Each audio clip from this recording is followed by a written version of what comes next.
Okay, so on a Friday, what we like to do is we like to introduce you to some other cool toys and cartoons. And in the past, we've done things like GoBots and Diaclone.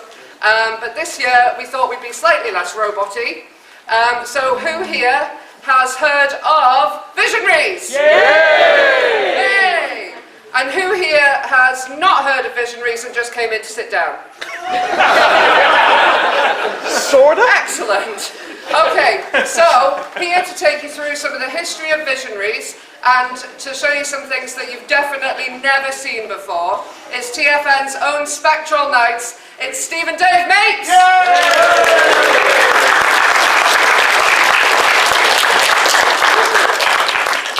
So we've got 45 minutes, I think, to run through the panel. We have about 27 slides, so hopefully not quite death by PowerPoint. We'll try, but we should fail. We'll cover this image a little later on to explain what that is. If my brother can work out how to use a mouse. So, there's four things we're going to cover. A brief introduction of who we are, what is Visionaries, we're not combined, why we're talking about Visionaries at a Transformers convention, a little bit about a coffee table book, and then we're going to show you some stuff that you haven't seen previously. So who are we? We're Dave and Stephen Mapes, part of TFN. We also run the Visionaries.net, which has been going since 2004. Transformers at the Moon, do this Steel Nation, like enjoy Transformers. You can follow our Visionaries site on both Facebook and on Twitter as well. We've worked with various different companies to try and gather information on Visionaries over several years. They include AGE, who were the original company that invented Visionaries, TMS somewhere Griffin McHale, Hasbro, and some contact with IDW. Cool. So, very quickly, what is Visionaries? Well, it's a brand created by Abraham Gentle Entertainment in 1985, which was then licensed out to Hasbro in 1986. Most people believe that Visionaries is a Hasbro property. It is in its own by AGE still. It was a 13-part cartoon series produced by TMS in Los Angeles in conjunction with Sambo in Japan. It was a 6-part comic series by Marvel Star Comics line. There were originally 12 figures and 4 vehicles released in 1987, so a year after the cartoon comics. A second year release was going to happen in 1988. There were going to be 18 new figures, 6 vehicles, 6 Sun-Imps, which were holograms on these sort of riders. I don't know, has anyone seen the pictures of the Series 2 Visionaries toys online? There's a few catalogue scans. There's a couple of pictures, or one picture in particular, of the Sun-Imps, which are these sort of plastic bases. They look very similar to the My Little Pony floater figures, which were released later on.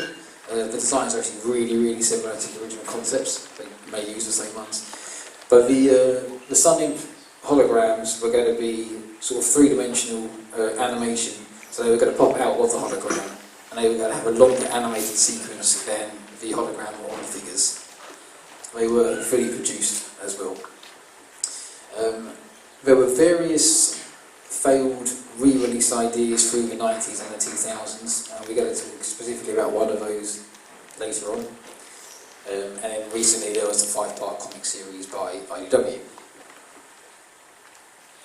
So, why are we talking about Visionaries at a Transformers convention? Because it's cool.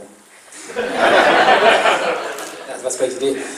There is a relationship with Transformers. Last year, Transformers vs Visionaries by IDW, but 30 years ago in the UK, Visionaries was a backup strip to the Transformers comic, as shown on the image on the screen. So, cool. That's kind of a very quick history of Visionaries. What we're not going to do is talk to you too much about Visionaries the cartoon or the toys, because we don't want to. We want to kind of show you some cool stuff. So we were planning for a few years to put a coffee table book together. Jim was in the front row and seen quite a lot of the material that we had at the time, which I got when I was out in LA.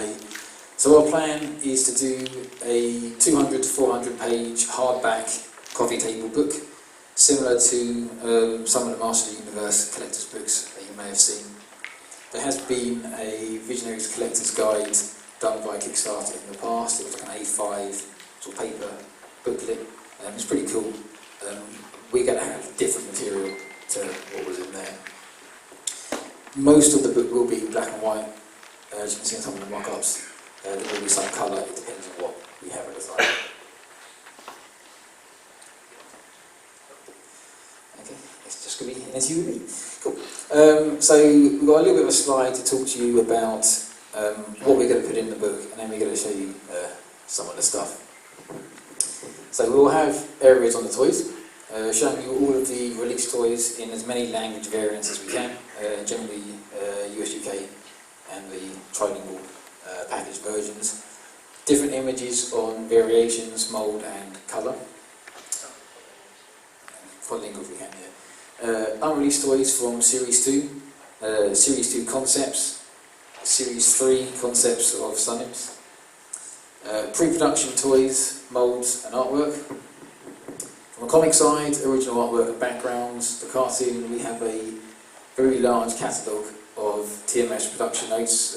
We own around about 15,000 pages of storyboards for the series. There's only 13 episodes, it's a bit ridiculous. But series guides, concepts, storyboards, information on the background music, which is kind of a rare thing to get for a lot of brands. We're quite lucky, we have about 80% of the background music for Visionaries.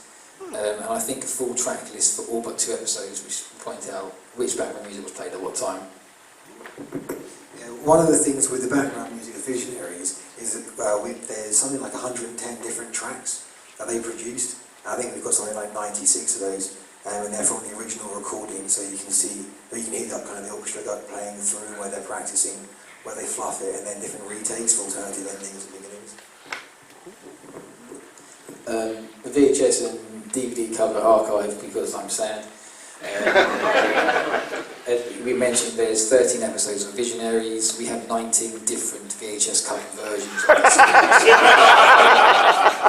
series. We have 2 copies of different German release DVDs, the single box set and the 3 individual box sets. We have a Spanish version, German VHS as well, and I've been importing Australian VHSs. Shipping costs a lot more than the tape. Merchandise, so the kite, the watch, lunchbox, book, stickers. And what we're going to try to do is to do some add-ons. So we'll probably run this through Kickstarter, but it'll be a bit different now. We don't want to put it on Kickstarter until we're ready to release it, because we don't want it to be a 6 or a year wait to get the product. We want it to be finished. So it'll just be, go on, once it's backed, then we'll release it. So our hope is to try to add to this some different options of our add-ons. So we're going to try and do animal forms 3D printed for all the characters. We've got Lexor's mock-up in front of you. They're going to be based on the character models, based on a 1-to-1 scale from the animation sheets to the figures, which may get expensive for some of the larger animals. And then if we can, and I've got to check on copyright laws to show you what we can do with the background score to see if we can release that in any form. I'm not sure how that will go down. Swipe it away back. Okay, so we're going to go through some different parts now. Okay, so we'll go back to the beginning, so the origins of Visionary. So it was created by Abraham Gentile Entertainment in 1985. They also created the Nintendo Power Glove. It's actually, so I spoke to them on Skype, the 2 brothers out of the 3 that ran it, and yeah, they love Visionaries. They've got their own archive of material that I was sharing some of our stuff with them, because their company was founded effectively when they licensed it out to Hasbro. So they were really interested in the holography, which is why they were working with Polaroid to come up with the technology to produce it on the kind of like the plastic rather than glass. And they made up their own toys to take to Hasbro to show them this is the line that we see, this is the vision that we have of this series, which wasn't called Visionaries at the time, it was called Soldiers of the Life Force. But through the funding that they got from Hasbro, that then allowed AG to go on to create things like Bucky O'Hare, Air Raiders, and yeah, the Nintendo Power Glove that everyone hates. But yeah, no, so they still love it, they still remember it really fondly, which is why they've been trying to get someone to license it again from when Hasbro's agreement expired, and NBC were looking into it in, like, I think 2001, something like that, and then there was another 2 attempts in the late 2000s. They're still really interested in doing it. They wanted it to be like a TV and film, so it's still really passionate about it, those guys. But yeah, it was interesting talking to them because they've got all this material and they remember it so fondly. Cool. So some of the notes from their production sheets are the original hologram chest plate was a circular iris shape, and it was going to unclip from the chest to go onto the staffs. You can see the unclipping section is still available on some of the early catalogue sheets, or they changed the holograms to working differently. The holograms, if you don't know, are sculpted in 1:1 scale by hand. They are actually 3D rendered objects, which they then photograph to according to make that hologram effect. We're lucky enough that we own the Sindar Staff's original rendered hologram. It's about the size of a 50-pence piece, and it's all sculpted by hand.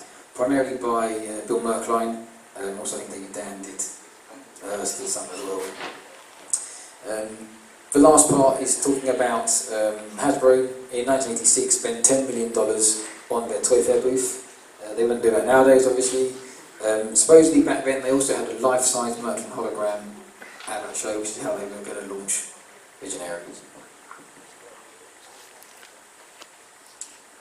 Okay, yeah. Well, the name was Soldiers of Life Force. It changed to Light Force, Visionaries, and then finally Visionaries over the course of time. So, what we have here is an original parts sheet from Hasbro. So we know it's early because it's under the name Soldiers of the Life Force, which confirms the link between the two. This is for Kravex, or his original pre-production name of Cowclaw. What you have is a list of all the figure parts at the top going down, so the torso, upper, lower arms, the different colours used. If it wasn't a black and white copy, you would have the actual colours on the right for the palette tones, and it tells you who prepared it, and also the date of creation, so 10th of the 10th, 1986. On this page, it's a little bit blurry in here, we have a couple of early production notes from the TMS and Sunbow team.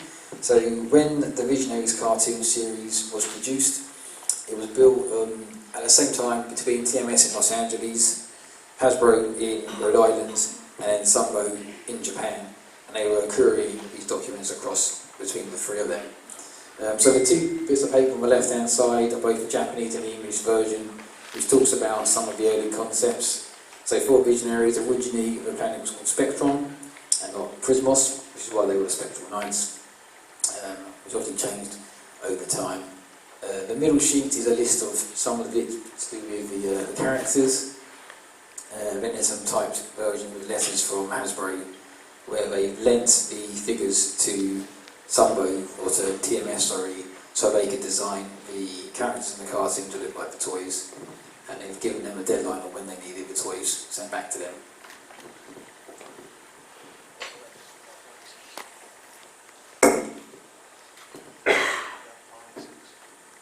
We're both doing Bionic 6 at the same time, and there was a little joke between the two teams of the Bionic 6 team and the Visionaries team as to whose product was better. So, on this page we have an early-ish concept for Leoric. Original name of Taurus. He wasn't going to be a lion, he was basically going to be cryotech. So his profile says he was very unpredictable, strong, slightly crude, not much of a team player, noble at heart. Is that you, Billy? He's not here, good. I won't get fired. So his original animal totem was the Minotaur, rather than the lion. Every bit which is crossed out is where they said basically no, it doesn't happen. His power totem was that of the tree, the mighty oak. It represents strength. which would have been interesting in the cartoon to see him change into a tree. Leave, I suppose. Got to branch out into puns, haven't I?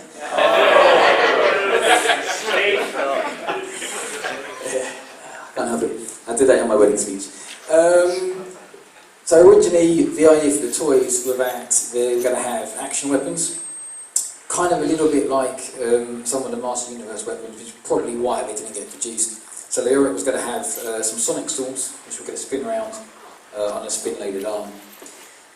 Top right corner is his original face, where he was going to have facial tattoos. They were going to be brightly coloured, he was bald, and had a beard.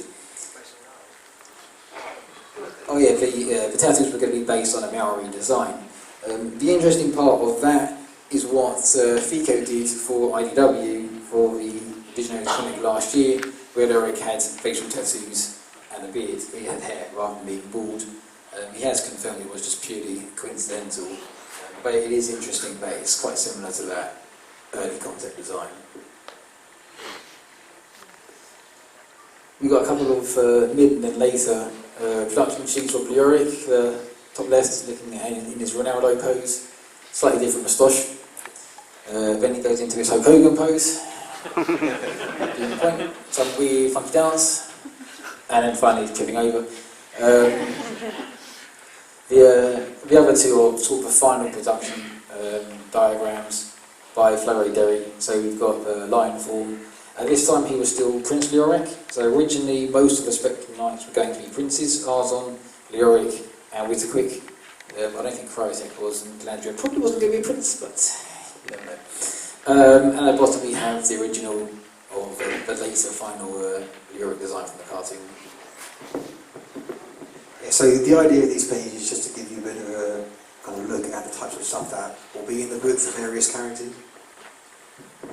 Before you go on, I thought I had a note about this, but we didn't. So one of the questions you get quite a lot by the 5 Visionary fans that exist,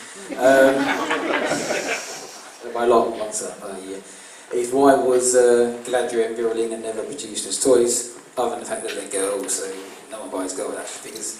They weren't actually designed by Hasbro, they were designed by TMS, so they were never planned to be released as figures. They weren't part of the toy line when the first concept came up.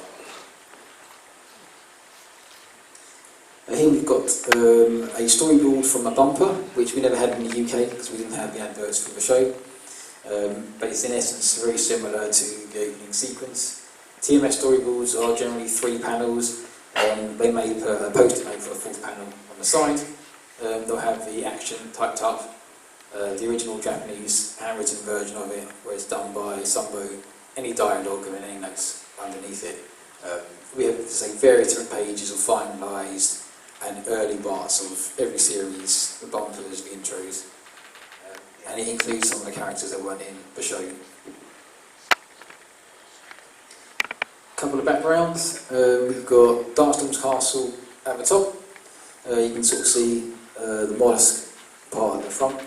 An earlier version of New Valaric, where they was going to have a lion head in the centre, which got changed later to a unicorn event, also like hexagonal shape. And the notes on the sheet were that they removed the lion because of Thundercat. And then Iron Mountain on the right hand side. Some of the sheets have an amazing amount of detail put into them by the artists. Let me take a look at a bit more of the toy version. So you've got 2 original box art concepts on the left and the right, done by Neil Adams, famous for Batman, as I thought his name. And in the middle is a photograph of one of the original hologram resins done by Bill Merkline for a Series 2 vehicle. I can never remember if this is for the Joust or the Joust. So it kind of gives you an idea, if you've seen like the Visionary holograms on the figure, that is what they're sculpted like, and then they're recorded to make the shape. And whatever magic holography is. Yeah, when we were speaking to Bill Merkline and David Dan about the holograms they were working on and the Season 2 stuff, And then we said, what did you think when they came to you with like their ideas? And they just went, yeah, it was a bit weird. So even at that point, the guys sculpting it weren't sure that the figures were ever going to be made, and the line was cancelled so quickly. I think they kind of knew what was going on.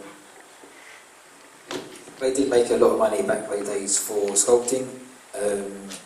When they did Decompose for Hasbro for Inhumanoids, and they went through multiple different iterations, the sculptor who did Decompose paid for his house for doing the 3 hard copies of Decompose. Got some more Series 2 stuff. So the picture on your left is the resin sky bucket. It was being shown online years ago by Wayne Thompson, who sold it on since then. The image on the right hasn't been seen before. This is the box art for the Joust, which is another one of the Series 2 vehicles. We own the original painting of this, this is a 4-piece scan put together because it was too large to scan into one piece. But you can see the Rocket Raccoon-like guy in the front with his lance, and then at the back he looks a little bit more like Grislaw with a sword.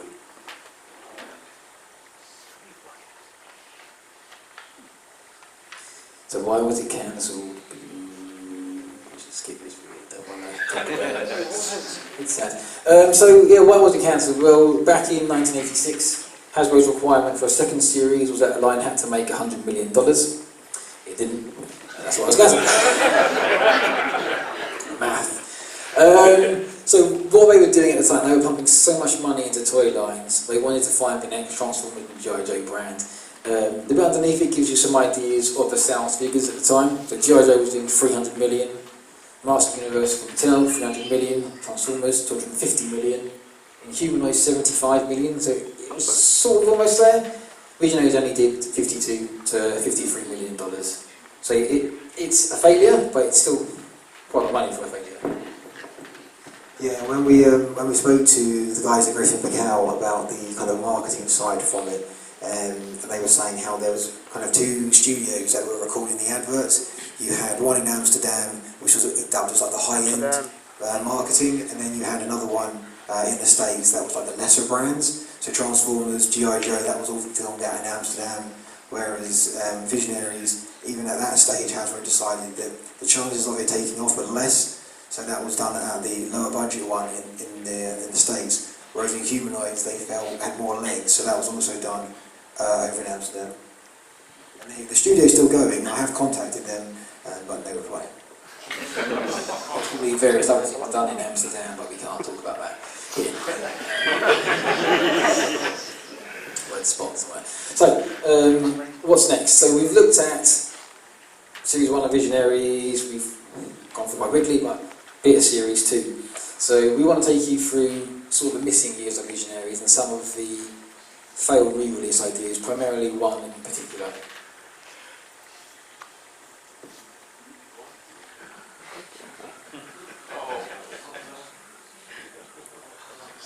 So, has anyone seen that image before online?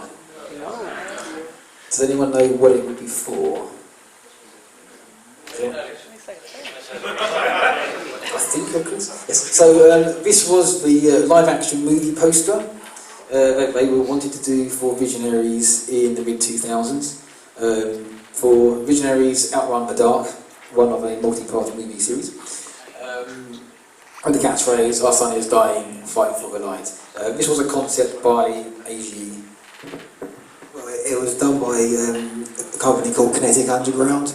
They were licensed by AG to come up with a new concept to put out for potential investors and companies looking to buy Visionaries as a brand, where they could say, "This is our new idea for Visionaries. Who wants to do this? This is how we see a thing." So, if we move on, just to explain what was happening at this time, is AG saw the popularity of Lord of the Rings, and when we have a brand which is sort of mystical, Lord of the Rings is popular, it made a bit of money, let's do this. So they wanted to do Visionaries as a movie, in essence based around the popularity of Lord of the Rings. As time went on, they then looked at live-action TV based similarly around Vikings.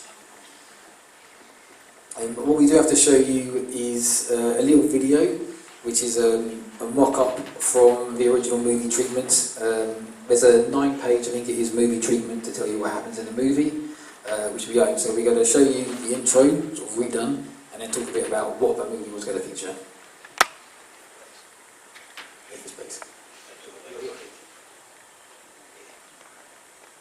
You have to imagine in the theatre the sound, and it's a better stunt.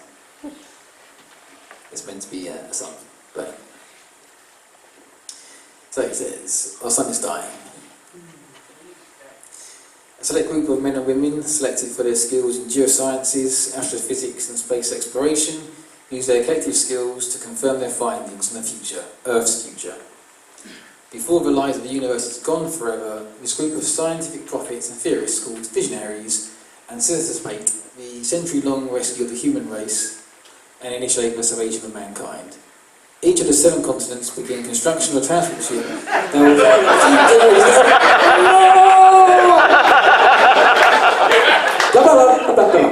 Anyway, I'll explain a bit later on. Scrolling text, later back. Merchandising. So that's a mock-up of what was going to be the introduction to the Visionaries movie, which was basically trying to rip off Star Wars with scrolling text. So, here's the poster again, and on the right we've got the part of the first page of the screen treatment, which has the text, which doesn't move, so I could read it out, or you can try and read it maybe. But in essence, what they were going to do with this movie, it was based around our solar system.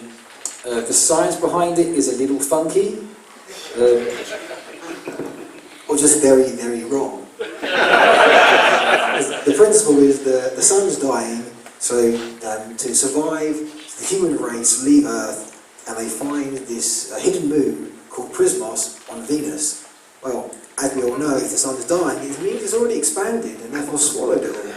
So, as it's contracting, which is what the intro sequence is supposed to show, the sun burning out, they still manage to go and land on this moon that's miraculously survived. Yes, nice.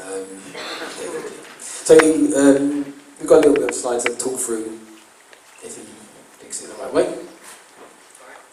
Forward, please, thank you. So, the movie title, Visionaries Outrun the Dark. What's it about? So it starts in 2040, so only a few years' time. It then jumps 100 years. So we have the introduction of the sun's burning out, what do we do? 100 years later, we're going to have the movie, and there's a little time up again of 10 years. So it's set in our solar system, the Earth's dying, and we have to escape to Prismos, Venus's moon, which is now closer to the sun.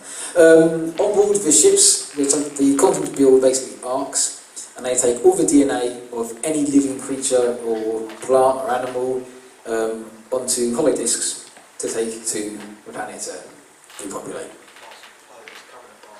Oh yeah, current and past animals, sorry, because that comes in. The story focuses on 2 families, the Hughes, Morgan and his 2 9-year-old twin children, Cal and Hannah, and the Shepherds, Will and Andrea, their 2 children, Ewan and Christopher, and their adopted son, Ren, who likes Hannah.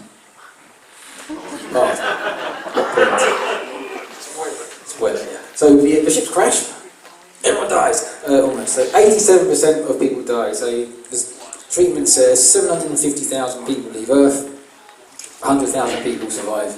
That is the human race. During the crash, the hollow discs break up and infect the humanoid, or humans that survived, so they gain special powers over time. Yeah, so the idea is that the younger children are showing this kind of like paranormal power before the ships crash, and then when it crashes and these animals' DNA is spread around the world, it's supposed to infect different people who have survived, so they start to have, again, more paranormal powers. The story jumps 10 years. The society is split into 2 factions: the Specs, who are the good guys, the Knights, who want the society with no technology, and the rather racially named Darks, who are bad, which is a bit dodgy community, led by Cal and Hannah. The factions fight over the holodiscs, realising that those who control discs control power a bit like those who control magic, control destiny. The Darks want to bring around the next evolution of man, the human. Took them a long time to come up with that name. A lot of money spent, a lot of beer. And the human will have the ability to tap into the life force of anything, which is basically the Force. The story then focuses on the relationship between the two twins, Cal and Hannah, and the growing relationship between Hannah, who's a Dark, and Ren, who's a Spec, along with the distrust and jealousy of Cal towards Ren. So we move into a Romeo and Juliet style storyline, based in space, a little bit of Star Wars, a little bit of weird science. Yeah, and then it kind of goes a bit anime because the two twins have like psychic abilities, so they can combine their powers to become like super powerful, which is how they took control of like the Darks in the first place. It's a bit weird. That's really weird.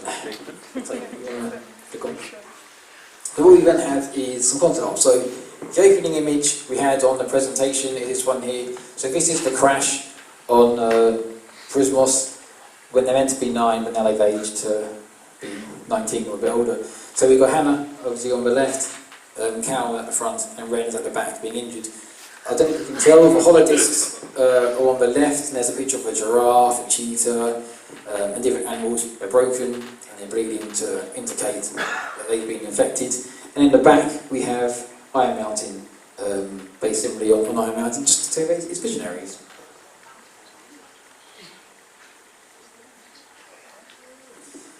So we...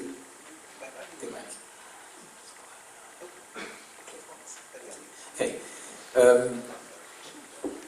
So the transformation sequence was going to be a little different, as the movie is a little bit more like animals. They were kind of going from human to humanoid animal, finally into, I believe, their animal form. You believe they summoned the animal. I'm right, you're wrong. Yeah, you're not. But when you read through the treatment, it talks about how they have like this the animal DNA that they learn to control, which is why they start to morph, and then as they become more powerful, they start to project it, and then they gain more power, so they can, like, again, spoilers of future movies, they can change different animals, and yeah, they kind of just power up. So yeah, they've been watching a lot of anime, it's kind of like Dragon Ball. So we have Dark, we have Cal, the leader of the Darks, who goes through into a T-Rex. He has a little totem on his chest, a little bit more like the AW style designs. We can see his sister Hannah, who goes into a phoenix, the all-known Earth bird.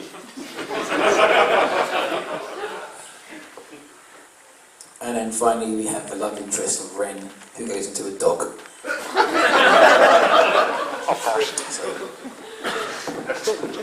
Part of the treatment at the beginning does say that he's afraid of the dark, and that's part of the story, like how he's now going to find the light. And yeah, they keep going on about light like every second page, just all in quotes, the light, the light. You can move on now. So this is a full-page animation they had again for Cal. It's slightly different chest design. His image is now in his chest in the centre. Looks a little bit more like the original concepts of Visionaries, going into this sort of T-Rex humanoid form. We have Hannah going into an animal bird.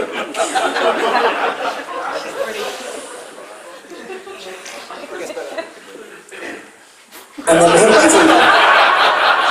So yes, Beethoven's back in Visionaries. I wonder why. This is a good guy. Doesn't really look that friendly to me. They're 19 when they're that human form of the phone. The future's hard on people. I mean, in fact, that is the final slide. So the last slide is the big battle between the T-Rex and the giant dog. Of course. I'm not sure. My money would be on the T-Rex. But the T-Rex is bad, so I don't know. Maybe they've got phobia. Yeah, that's true. Yeah, we won't do the spoiler. We're going to cover more of the script in the book. It does go through the multiple endings for the movie. Talks about the sequels and the toys and merchandising opportunities for such sequels. What I will say is Fusors in Visionaries is sort of what they go to for the second movie. That's kind of the presentation. Excellent. So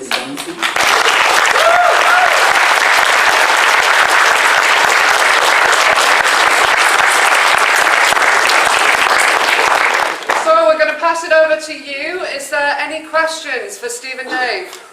Okay. If they were going for a Lord of the Rings style next fantasy epic, why introduce all that sci-fi mumbo jumbo 2000 then world instead of sticking with the original storyline? Because the cartoon was fantasy by the end of it. basically, because when they first wanted to bring it back, it was 2001. By the time they did that, it was 2009. Yeah, I think it took them a long time from, ooh, Lord of the Rings is going through, that's popular, and then it kind of changed to this sort of, yeah. Oh look, Star Wars is back now, let's have some of that. They didn't really know what they wanted to do other than we want some money, we have this property. So they were going around trying to find ideas, and the Kinetic Underground pitch led to the document that went to Hasbro. They got Hasbro re-interested in it, and then they went, okay, thanks for that, but you know, we got our own teams, we'll see what we can do.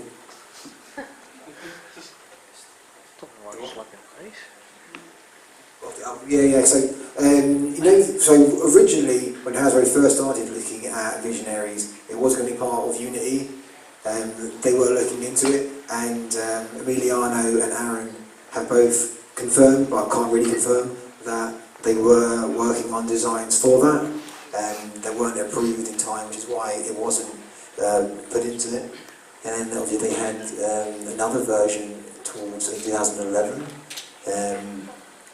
that they were working on as well, but they basically couldn't really decide. It was always kind of later on in the list, because originally like Micronauts, which was another AG property that they sold the IP to Hasbro, so Hasbro now own that completely. That was always like the #1 thing that they were working on, and then it was going to be Mask, and then it was going to be Visionaries. And even in like 2000, must have been October 2017, when I last spoke to John Gentile about Visionaries property, how was it going on, he was disappointed that Hasbro hadn't done anything with it at the time, but they were still working on kind of movie treatments. They did tell us at the time they were working with your favourite movie producer Michael Bay on some concepts. It wasn't Visionary related, but it was a different product. Yeah, it was because, is it 511 Media, that Michael Bay's like studio thing? Because that was for... So what's the other one? There's another one which is like numbers, it's not something like 511, and it's Michael Bay and the Gentiles, and then they're doing like animation things off of it.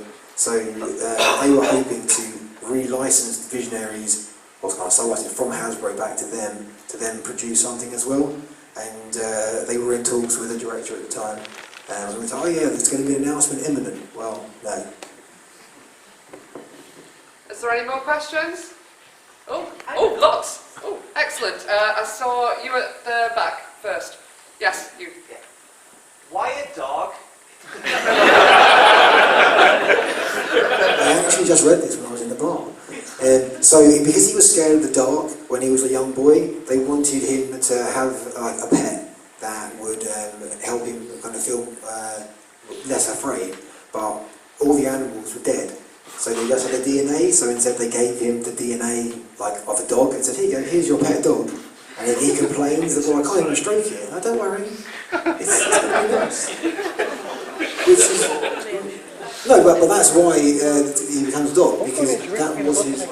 Oh, dog? Have I misheard? Oh, I'll pass you then. That's what it says in the script, I don't know. Okay, anyone else who had their hands up? Yep. Yep. I was just wondering, is there any crossover design-wise in the cartoon with Mask? Because Lyric kind of looks like Matt Tracker, but with a stash. I think it's just coincidence. It would be different animation studios, I think, wasn't it? Yeah, because Master was deep, wasn't it? Yeah, so it would be completely different studios. The producers all like Burt Reynolds at the time, so... Maybe it's just 80s hero design. Okay, you down here? Do you think we'll ever get a toy line with holograms again, or are they still too expensive? Probably not now. No. So for holograms were expensive back in the 80s because they were owned by one company, which was Polaroid. But they forgot to renew the license, so it ran out. So then various different companies could produce holograms, so they became cheaper to produce. Now this cost would still be higher. So if they were going to do anything, it would be probably lenticular. More likely, it would just be a normal sticker. The other issue is the scale of the toy. So at the moment, the only thing Hasbro are putting out really are those 3 3/4 inch figures. So if you scale a hologram down to that, because they are still sculpted, it'll be 1-to-1, even if it's digitally. Yeah, but they don't really do a great deal with larger figures. If they start to introduce more figures that are, say, 6 inch or larger, then they're probably more likely to go back to that. But when it's a smaller scale toy, doing a hologram it's just fiddly. I don't really see it. Okay, I saw some hands over here. Man in the green. You say about the holograms, but you kind of forget about the, Phantoms, Supernaturals? Supernaturals, yeah, because they were a lot bigger, sort of thing. Yeah, the supernatural holograms are amazing. When you compare them, full body, especially for ghosts and stuff, done by Tonka, now owned by Hasbro. So they could actually combine supernaturals into Visionaries if they wanted to, but no one cares about supernaturals.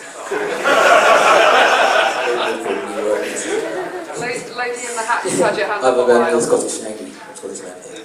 I have a question, because you kind of mentioned that the hologram, going like old technology. Is it possible to actually see one here on one of these days? Maybe. Well, we've got the original resin of Sindar's weapon, and it's just been how they film it. We're going to try and see if we can get some more information on exactly how that sort of process works, because it is quite fascinating. Okay, David, you've had your hand up. Go on then. So, just out of curiosity, who actually owns Visionaries now, just for clarity? Because So AG own it, because it's their brand. They license it to Hasbro. So, the recent comic that they just put out is purely licensed. Yeah. Right. Okay. Lady. Was just checking I've read it right in the sort of script. Oh, good grief. That all of Ren's family died. So Sadly, who was yes. raising these 3 9-year-olds?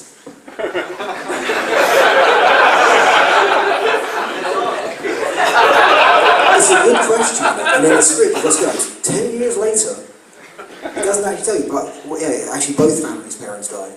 So there's just 3 kids. Yeah, and the other 2 kids. So, because Ren's adopted, isn't he?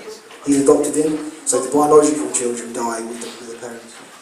I believe in the third movie, after they're together, they'll be announced as brother and sister. Because why else is he listed as being adopted? Hi, Jim. Hi. So, what did you guys think of the IDW take on Visionaries and the SDCC Leoric? SDCC Doric, awesome. I want more Joe-style Visionaries figures. The IDW comic, I like the fact it's Visionaries back. I quite like the colourful designs, although it's completely different to what we're used to. The story is very much forced into the IDW universe, so I'm only going to judge that based around the limitations they had at the time. There's been a lot of negativity through the 5 Visionaries fans out there in the world, 2 on one stage. But it's, I think it's good to have that brand back. It's such a small line. To have something back for that, I think it's just a good thing. And it did obviously allow them to add in some more diversity, because let's face it, there wasn't any other than in the background of some of the shows. So that was a good thing. And as Dave said, the fact that Visionaries had basically been dead for such a long time and it was finally there, even if people didn't like it, it got people thinking, talking about the original series and going back. So there's definitely been a peak of interest in Visionaries since then. Even you can look at the price of some of the original figures, and more people are going and buying them because it's so small line to collect. So I like to look at it as being a positive thing anyway. Okay, we have time for